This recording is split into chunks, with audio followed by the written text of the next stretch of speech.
Hi అండి, crazy అబ్బి ఛానల్లో ఈరోజు వచ్చేసి సింపుల్గా అప్పటికప్పుడే ఎగ్ దోశ ఎలా వేసుకోవాలో చేసి చూపిస్తానండి. ఇంట్లో ముందుగానే దోశ పిండి ఉంటుంది కదండి మన దగ్గర. ఇప్పుడు పెనం వేడయ్యాక నేను స్టవ్ ఆన్ చేసుకొని పెనం పెట్టుకున్నానండి. ఇప్పుడు స్టవ్ వేడిగా అయ్యింది. ఇప్పుడు నేను దోశ వేసుకుంటున్నాను. ఒక గరిటెడు పిండి తీసుకుని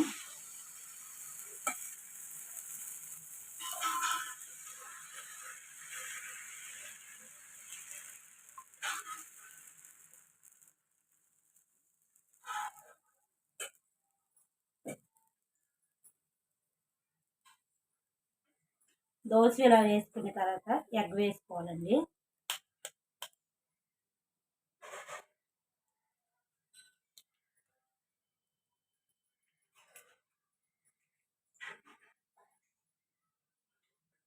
ఇలా ఎగ్ అంతా స్ప్రెడ్ చేసుకోవాలండి. దోశ పిండి అంతా చాలా సింపుల్గా అప్పటికప్పుడే చేసుకోవచ్చు. ఇలా స్ప్రెడ్ చేసుకోవడం కదా. ఇప్పుడు దీనిపైన వచ్చి సాల్ట్ యాడ్ చేసుకోవాలి.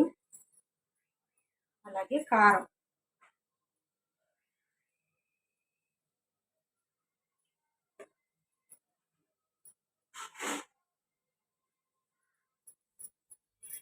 ఇప్పుడు దీనిపైన ఆయిల్ వేసుకుందాం.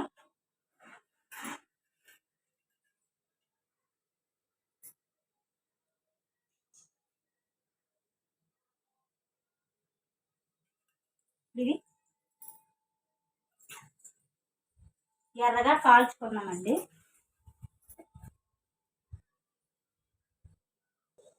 ఒక పక్క కాలుతుంది కదండి. ఇప్పుడు రెండో వైపు టర్న్ చేసుకున్నాం.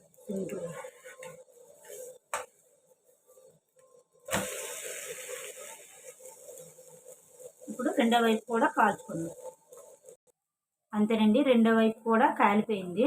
ఇప్పుడు టర్న్ చేసుకున్నాం. ఇవ్వండి, రెండో వైపు కూడా బాగా కాలిపోయింది. ఇది ప్లేట్లోకి సర్వ్ చేసుకున్నాం. అంతేనండి, మన ఎగ్ దోశ రెడీ అయిపోయిందండి. చాలా సింపుల్గా చేసుకోవచ్చు, టేస్టీగా అప్పటికప్పుడే చేసుకొని బ్రేక్ఫాస్ట్ కింద తినేయొచ్చండి. ట్రై చేయండి. ట్రై చేసి ఎలా వచ్చిందో కామెంట్ సెక్షన్లో కామెంట్ చేయండి. లైక్ చేయండి, షేర్ చేయండి, సబ్స్క్రైబ్, ప్లీజ్ సపోర్ట్ చేయండి. బాయ్ అండి, బాయ్.